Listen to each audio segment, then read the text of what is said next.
Hi, everybody. So, I by the way, I'm in Virginia. We came up to celebrate my mom's 70th, and it was simply fantastic. Obviously, I don't have a voice, but it's not from yelling. I actually had in spite of all the wonderful things that happened, last night was probably one of the roughest moments that I've had during this journey. Um, Something that I hadn't experienced before.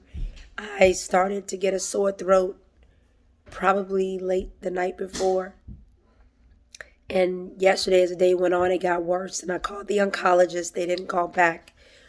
But as the night got worse, my throat started hurting. I got a lot of terrible cold chills where I just kept shaking like I was having convulsions.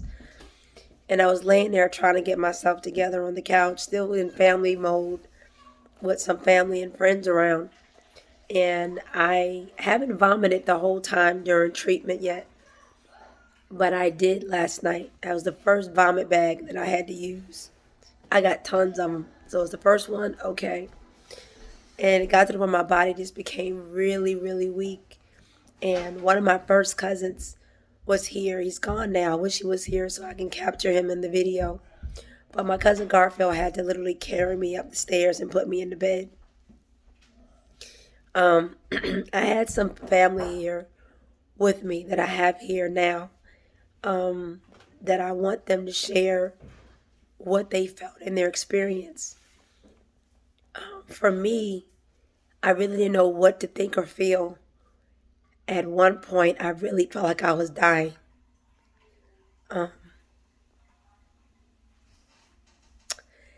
and I felt bad because I felt like I had ruined my mom's night. And I know that sounds crazy, and I know that I didn't, but I'm a very strong person, and it's difficult for me to allow myself to be vulnerable at times. And then this morning, well, let me go back. So we had to call the oncologist back. My mom kind of forced Dawn and I to call the oncologist back. She's like, what the hell going on? They ain't calling back yet. Y'all should know how my mama is. Some of y'all do anyway. But we got the oncologist on the phone and was explaining what was going on. Meanwhile, I didn't know my mama, my superwoman, called one of her great girlfriends. That's a nurse, and she came over in the middle of the night. I don't even know what time it was, but she had already left from the events that was happening here at the house, and she came by and brought a thermometer and a blood pressure cup and her wonderful flashlight. She was looking down my throat on the phone with the oncologist, telling her what was going on, what she saw, and he was able to call in a prescription. So I'm now on antibiotics. I just took the first one. I do feel better, even though my voice sounds like Marge Simpson. But I'm trying to eat. I am hydrating. My throat doesn't hurt as bad as it did. But I want to share the testimonies of some of my family. One being Dawn, my mom, my sister Mauricia, and my niece Nyla is here as well. And I really didn't even remember my sister being here last night. That's how out of it I was. But I guess I'll start with the person that actually gave birth to me. And she's over here having a fit because none of them like to be on camera. But they'll get over it. So I'm going to turn the camera around to my mom. And I want her to really take her time to explain what it was like for her from my mother's perspective to have to see her baby girl go through that moment. Okay? Thanks. Hi. It was a different experience for me to see her like that. It was very, very difficult. You never want your child to go through anything. If I could have taken it from her on myself, that's what I would have did. With seeing her so weak, and I told her to go to bed, but she couldn't even walk. So I was trying to help her, and then I saw my nephew, and he actually picked her up and carried her upstairs and laid her in bed. She kept shaking like she could not stop. And she was so cold. Even with all the blankets and the heater around her, she still was cold. So immediately I I had them to call the doctor, and they had called earlier, but he didn't answer. So I said, just call again. And Don was on the phone talking to the receptionist. Like, I guess I'll call him. And I said, tell him you had called earlier, and he did not call back. And immediately, no more than maybe 2 minutes, the doctor called back. And he was telling him what was going on and everything. But I still wasn't satisfied, of course. So I called one of my best friends that God had brought into my life. And she's a nurse at the VA hospital. And she came and she checked Monica down and everything. And then, of course, she prayed. But that's what we do. I've never been so helpless to see her like that. I know she was not going to die because God is true to his promises. That's one thing we have to hold on to. But my baby is great today. She's a little... Ooh. Her throat's not right. She's not talking right, but she still has that good spirit. And I hope that this never happens to her again. All right, guys, that's from my mom's perspective of things. Oh yeah, I kind of left that out. So when I was upstairs waiting for them to figure out what was what, I immediately started to pray and speaking life, because God has told us that life and death lies in the power of the tongue. And even though they prayed, I still had to pray for me as well. So I'm now going to turn the camera around. It will be my sister, my sister, and she's so silly. She can wait. And so her niece is her daughter and my niece is over there too. But I'm going to turn around to my big sister Mauricia so she can give her perspective of what she witnessed and felt and saw. So here we go. Hi, Facebook family and friends. Last night was rough. Throughout the day, I could see Monica digressing because she was doing too much. Y'all know how she do. But it was hard seeing her being that weak and not being able to do anything.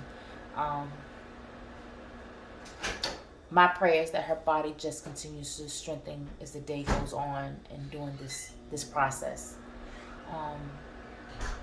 Very hard to process when your loved one is sick and you can't do anything. But we know that God is faithful and he is true. So I just pray that throughout the next few days that she gets rest and that she continues to take care of herself with the medication and know that we love her. So that's my sis. I'll now turn the camera around to my niece, my beautiful niece, that just got accepted to VCU, by the way. She rocking her Rams jersey right now. But here's my baby Nyla. Hi, I'm Nyla, of course. But yesterday was pretty hard. My Aunt Monica, see her, she's just the strongest person. She's the one person I do think about when I think of the word strong. And just to see her weak like that, and just to see my cousin Garfield really just carry up the stairs and her just giving him the sigh of relief of saying, yes, please just carry me. That was hard, and all I could say was to my boyfriend, I told him, I hope she's okay. I hope, like, that's all I've been saying that night. And I wanted to go upstairs, but no, there's too much stuff going on, too many people up there. I didn't want to. It's already hard to see her like that anyway. It was just different. It was literally something like you see like in the movies. It's not like something, oh, that could really happen. I could really see that's someone that I love. But yeah, it's just really hard.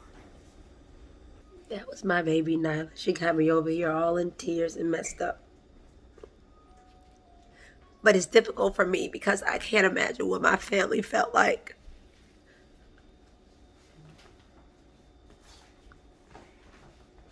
some things you can't unsee, some things you can't unexperience. And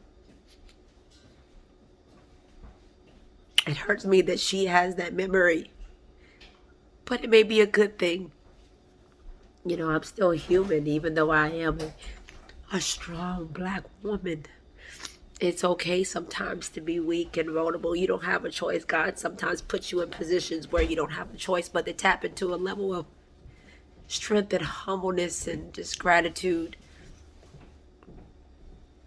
But I'm grateful that my family was around. I'm grateful that I didn't listen to my mom when she says, no, we don't have to do anything for my birthday. You know, it's too much. And I kept telling her, Mom, I know what I can and can't do, you know. Um, my body just took a toll when something just happened. But nevertheless, I'm going to turn the camera around to my caretaker, Don, which y'all have had before. And for him to give his perspective on this in part because he's actually been there thus far the entire time. But here he is. Are we on? Hello, everyone. Well, before I get into last night, I just wanted to state that even prior to last night, everything was good. I mean, she had good energy. She was eating well. The sleep was off a little bit, but overall, she was good. So, getting to last night, I've noticed that even I believe it was yesterday or late, was The it night Friday? before. The night before, when her throat started, getting sore. So that's when she started complaining about the sore throat. So she's had that before. So just like everything else that we've been through, I figure just get her hydrated, get her some meds, and it'll pass. So as the next day, and going coming towards the night, she still complained about it, like it was getting worse. So of course I went to Food Lion to get some meds, got some Tylenol and a few other things. Again, just thinking it's just a sore throat. Maybe we just need to, give her a little bit more meds, a little bit more supplements, so that could pass.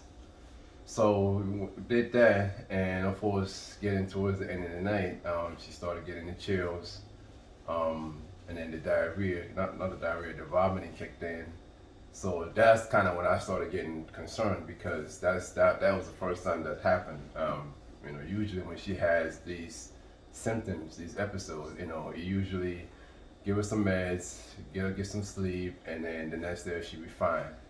But this time it was a little different, especially with the vomiting, because that's the first time I've ever seen her vomit ever.